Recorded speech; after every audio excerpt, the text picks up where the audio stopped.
Your inactives, keys to the game, key matchups, and score predictions for the Cincinnati Bengals and Buffalo Bills game today on the Go Bills podcast.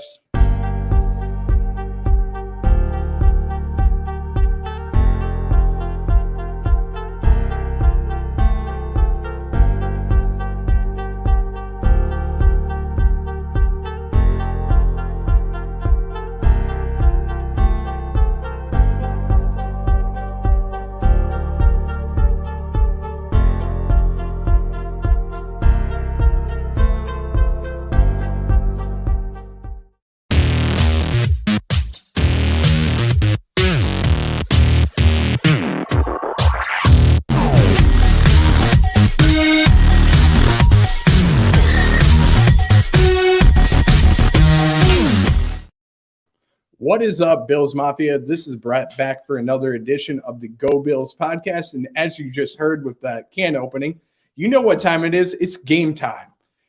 I am your host and founder of the Go Bills podcast, Brett. Glad to be with you on this Sunday afternoon for some playoff football. It is the divisional round today. And there's some great news out of Buffalo today where you saw Damar Hamlin was in the building. He is in Highmark Stadium ready for the Bills game. And you can tell the enthusiasm has picked up. The Bills are ready to play the Cincinnati Bengals in a rematch after last time the Bills playing where Damar Hamlin was taken off the field in an ambulance and we weren't able to finish the game. But we have unfinished business left. We have 3 more games potentially left in the year. And the atmosphere and how it's going to be. And there's no other place than to have it than at Highmark Stadium. So I'm looking forward to this game. Let's start today. I know we're running a little bit late. We got about 25 minutes before kickoff. Let's start with the inactives for the Cincinnati Bengals, starting with their offensive line group. There's a few inactives, and I think that this is going to be one of the keys to the game. And I really want to start with this because it is an important one. But we have Alex Kappa, who is out with an ankle injury, as well as Jonah Williams out with an ankle injury. Chris Evans is inactive as well. Trey Flowers inactive with a hamstring injury. Nick Bowers inactive. Jeff Gunter inactive. And Jay Tufeli inactive for the Cincinnati Bengals. Rounding out the Buffalo Bills inactives, there is one inactive that is an injury designation. Other than that, is mostly healthy for the Buffalo Bills, so a tale of two teams. The Buffalo Bills inactives headlined by Daquan Jones, who has a calf injury. But the Bills did bring up a defensive tackle in Eli Inku, who was previously on the practice squad, elevated up to the active roster. They brought him up, and he should be ready to go, and he will be some much-needed run support today, especially with other defensive linemen who are hurt as well. So it'll be very important to have these guys back to normal. Tommy Sweeney inactive as well as the tight end that's going to be designated inactive. Jared Maiden, a safety, is inactive. Christian Benford inactive as well. Ike Butker, Balin Spector, and Terrell Bernard is inactive, the rookie who is having a good start to the season, especially in the preseason, having a really good season, and looking forward to that. I got to give a shout out to someone on YouTube. Penny Hargrave said, "Good vibes." Appreciate you, Penny. That is my aunt watching. I appreciate you watching. Can't wait to see you guys very shortly in the summer. Can't wait to be up in Buffalo again. Maybe even shorter. It depends on the outcome of this game and then the next game for the championship game. But we might be up in Buffalo very, very shortly, but I'm looking forward to that. Let me pull up my notes real quick. I know I should have had it up already, but my computer is stalling a little bit today. So let's bring up the notes. This is going to be the first matchup since 2019 that in the last time that the Bills have played the Cincinnati Bengals. The last time the Bills played the Cincinnati Bengals was September 2019 with the Bills winning 21-17. Josh Allen was 23 of 36 for 1 touchdown and an interception in that game. The leading receiver in that game was a guy that has been a little bit of a familiar face for the Bills and somebody that has a touchdown streak going into this game, Dawson Knox, 67 yards and a touchdown in that game. Another player who is going to be making a big impact in this game, Tre'Davious White, had 2 interceptions in that game as well. And the Bills were really doing a good job in that game. The leading rusher was Frank the Tank Gore, with 76 yards as well. Let's go into the key matchups for the Buffalo Bills. And the first one is going to be headlined by a familiar face. This is Joe Burrow, who is a former number 1 overall pick in the 2020 NFL draft. He has started 43 games in his career, has a 25-17-1 record overall. He's a former LSU quarterback, and he has been sensational this year. He's leading the MVP votes right now, and is probably one of the keys to favorites for being the MVP in this week or this season. He has a trio of wide receivers in T. Higgins, as well as Jamar Chase, as well as Tyler Boyd, who have been excellent receivers for him, and they are all catching the ball very well. They all have combined for 34 touchdowns this season. And another key to matchup for this game is how fast Joe Burrow is getting the ball out, which is 2.48 seconds this season. So he's getting the ball out very quickly, especially with a banged up pass blocking, I should say. I'm sorry, getting ahead of myself, but pass blocking for the Cincinnati Bengals. Compared to a few weeks ago where the Bills were playing Justin Fields, who was the slowest quarterback to get the ball out, this is one of the faster ones to get the ball out. He is averaging 7.4 yards down the field on his throws, which is bottom 5 in the NFL. And most of his throws come between the 5 and the 15 yards down the field. He strives in that West Coast offense that Zach Taylor is running. And when he's under pressure, he is averaging a 54% completion percentage. So Buffalo is going to need to do a really good job of getting to Joe Burrow and making sure that he has pressure so that it disrupts the passes and the timing for the receivers of the Cincinnati Bengals.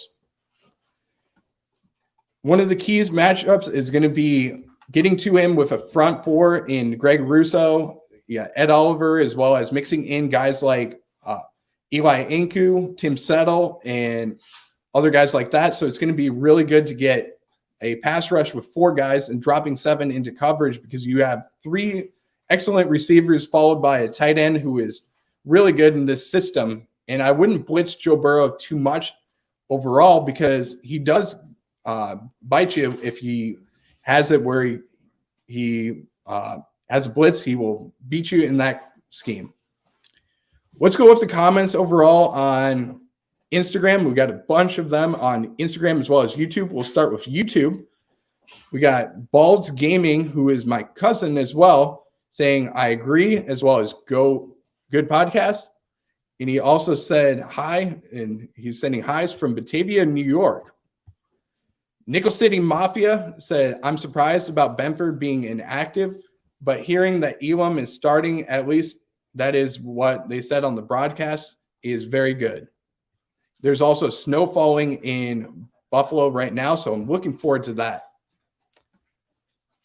Let's go with the second key matchup in this game, which is the trio of wide receivers for the Cincinnati Bengals in Jamar Chase, T. Higgins, as well as Tyler Boyd. All 3 of them are averaging over 700 yards this season. And they also have a 4th receiver in Trenton Irwin, who is another guy to keep your eyes on as well. Jamar Chase is the most explosive receiver out of the bunch, and he has the most experience with Joe Burrow as well, going back to LSU. He is the number 1 receiver in this offense, and he strives in catching the ball and getting downfield. T. Higgins, another receiver who's the outside perimeter receiver and the number 2 to Jamar Chase, is an excellent receiver and a guy that can, if you throw the ball up in a 50-50 battle, he's more than likely to come down with the ball. He is someone, if the Bills are in the red zone, he's someone to keep your eyes out for, him and Hayden Hurst as well. He is another guy who reminds me so much of Gabe Davis, and he does a really good job of getting into his strides and getting into the contested balls for the Cincinnati Bengals. Tyler Boyd, a guy that's very familiar for the Buffalo Bills, someone who is a slot receiver who helped the Bills get into the playoffs in 2017. Him and Andy Dalton helped the Bills get into the playoffs in that win over the Baltimore Ravens back in the day. And something that is always remembered in Bills fans' minds is the other slot receiver for the Cincinnati Bengals. He is averaging over 800 yards this season, and he is someone who, if you let him get some space, he's a lot like Cole Beasley, where if he gets space, he will take you downfield, and he will get downfield and make a big impact on the game. This is obviously the number one of the top 3 passing offenses in the league. They have 205 receptions this season for over 2,700 yards, 20 touchdowns. So the Bills are going to have to play a very good matchup with their cornerbacks, and with Kaiir Elam, Tre'Davious White, as well as Taron Johnson covering these receivers, I think that this matchup is actually going to favor the Buffalo Bills. This matchup is going to be tough, but I think the Bills are going to have to utilize that press man coverage like you saw last week in the game against the Miami Dolphins, where Tyreek Hill was going up against Kaiir Elam. And I think that matchup favors Kaiir Elam in this game. So I would put Kaiir on Jamar Chase. T. Higgins I put up against Tre'Davious White, and then Taron Johnson going up against Tyler Boyd. And I think that those matchups will favor the Buffalo Bills. Another key matchup for the Buffalo Bills is going to be stopping these running backs for the Cincinnati Bengals, who have been struggling this season. They are ranked 27th in the NFL in rushing yards and 28th in carries. But you do have 2 guys in Joe Mixon as well as Samaje Perine, who, if you do try and stop the pass, they will beat you in the run game. If you remember back to the beginning of the season, Joe Mixon had a game where he had 5 touchdowns. And Buffalo can't be sleeping on Joe Mixon as well as Samaje Perine, because if you sleep on them, they're going to get into the game. They're going to utilize those dump passes like you normally see from Joe Burrow, where they do the little hook route and it's right in front of you. You get 5 to 10 yards down the field and you just move the chains, and it keeps Buffalo and Josh Allen off the field. Hayden Hurst, the last key matchup for the offense of the Cincinnati Bengals, is an excellent tight end who is a reliable target for Joe Burrow. He's been having a really good season coming over from the Atlanta Falcons, making a big impact with the Cincinnati Bengals, and he's someone who the safeties of the Buffalo Bills are going to have their hands on. Let's switch over to the defense and the offense of the defense of the Cincinnati Bengals and the offense of the Buffalo Bills. Other key matchups, I'm going to go through it really quickly because I got a lot to talk about today, but there's some key players on this defense of the Cincinnati Bengals to keep your eyes out for. Defensive tackle DJ Reader as well as Trey Hendrickson are both excellent in what they do on the defensive line group, and if Buffalo is smart, they cannot allow them to get into this game. Logan Wilson, a former Wyoming player in college who was a teammate of Josh Allen, could make an impact in this game, and he's going to have his hands full because he's going to be going up against his former teammate, and he has to make sure that he doesn't allow Josh Allen to scramble out of the pocket and get open. So he's going to be spying his former teammate in Josh Allen, which is going to be cool, as well as Jermaine Pratt, who is an excellent linebacker who goes from coast to coast covering the run game for the Cincinnati Bengals. The cornerbacks on the outside, Eli Apple, as well as Cam Taylor-Britt, a rookie, and Cam Taylor-Britt, followed by Eli Apple, who has been a journeyman, who was first started with the New York Giants, moved over to the New Orleans Saints, and now has the spot with the Cincinnati Bengals. He's been that journeyman who everywhere he goes gets to start, and he holds down the fort, but he's not the best cornerback. So his matchup today is going to be tough going up against Stephon Diggs. And I think that matchup favors not only the Bills, but I think it's going to favor them on the slant routes as well as crossing routes as well. Mike Hilton, a slot cornerback for the Cincinnati Bengals, who is excellent in what he does. He is very good in the blitz category, so you got to watch out for those corner blitz on the inside. Jesse Bates, a safety for the Cincinnati Bengals, who is playing on the franchise tag right now, is someone else to keep your eyes out for, because as well as Von Bell, who are both ball hawking safeties for the Cincinnati Bengals. Let's go over the keys to the game for the Buffalo Bills, starting on offense and then moving over to the defense. First key matchup is going to be the execution. Last week against the Miami Dolphins, the Dolphins were staying in this game mostly because of the plays where Josh Allen had 2 interceptions, as well as the turnover on the fumble. And you got to have a game where the Bills are making sure that they're not turning the ball over. And that's going to be my first key to the game, is staying in the game by not turning the ball over. Second is going to be Josh not taking as many deep shots down the field compared to last week. I think that if Buffalo is smart, they don't take the shots down the field, but they take what the defense gives you. And that's going to be a big-time key to the game. Third is win on the outside perimeter with your receivers. The cornerbacks for the Cincinnati Bengals are not very good. And they're good cornerbacks, don't get me wrong, but they're not the best cornerbacks that the Bills have seen this season. So I think that the Bills can win on the perimeter with Gabe Davis as well as Stephon Diggs. So win your key matchups on the outside, and then that'll allow the middle of the field to open up for guys like Dawson Knox and Cole Beasley. Fourth, and like I said in the first one, is no turnovers in this game. And that not only goes for Josh Allen, but it also goes for the running backs, the wide receivers, and everybody on offense, is just making sure that you're not turning the ball over and not allowing the Cincinnati Bengals to have any ammo on you. Let's go to the keys to the game for the defense. And this is going to be very simple. I'm going to keep it very basic in what it is. I've said it many times on the Nickel City Mafia, Red, White, and Bills, as well as my podcast as well. And that's just making sure that you're tackling, making sure that you're also staying in your gaps, and then don't allow these receivers to get behind you. So you got to jam them at the line and then make sure that you're disrupting the passes. And that's going to be the keys to the game for the Bills on defense. For my score prediction for the game, I have the Bills winning this game 37-30. And we're going to be going on to the Kansas City Chiefs playing in Atlanta, Georgia. And we got another week of Bills football. It's going to be great. You got Damar Hamlin in the building. Eric Moulds is leading the charge for the Buffalo Bills. And it's going to be a great atmosphere, great football time, great football weather. And let me pull up the weather for the Bills today. I want to pull that up real quick. I believe it's in the 30s right now with snow predicted, which is going to be great football weather. And you know what Steve Tasker says? It might be chilly.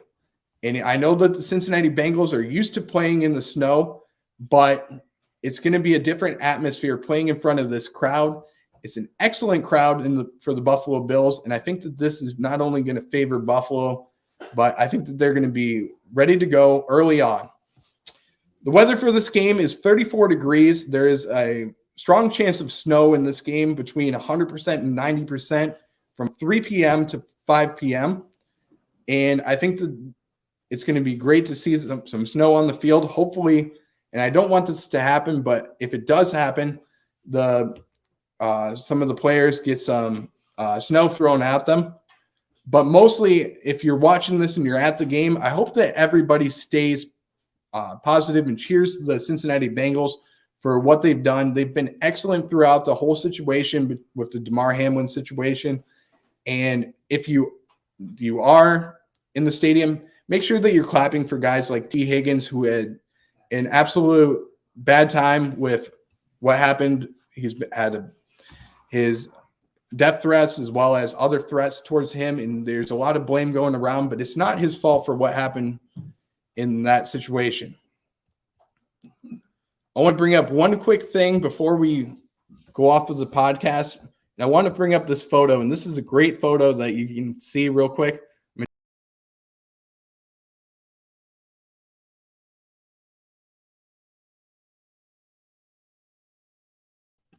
I want you guys to remember that photo because that's a photo that I remember from my childhood. I was in Sarasota, Florida, watching the game with my father. And I want you guys to remember that photo right there, that one at the end of the game where the Bills were going to the playoffs in that moment. If you have a chance to watch this game with your son, your father, or anybody else, enjoy the moment because this moment might not happen for a long time. And I know I talked about it on the Nickel City Mafia as well as the Red, White, and Bills podcast, but our time frame for our Super Bowl window is starting to close. So enjoy the moment, enjoy being around your family. That's most important, but also enjoy Buffalo Bills football. Don't forget to like, subscribe, and follow us on all social media platforms. You can find us on YouTube, Instagram, Facebook, TikTok, and Twitter, as well as on our new website, GoBillsPodcast.com. And don't forget to come over to our halftime show immediately following the conclusion of the first half of the Buffalo Bills game against the Cincinnati Bengals, as well as our post-game show with Nickel City Mafia, as well as Red, White, and Bills. Around 10 o'clock tonight, we will be doing that podcast. This has been the Go Bills podcast, and we will see you next time for another edition of the Go Bills podcast. Enjoy the game, guys, and as always, Go Bills. We will see you later on today.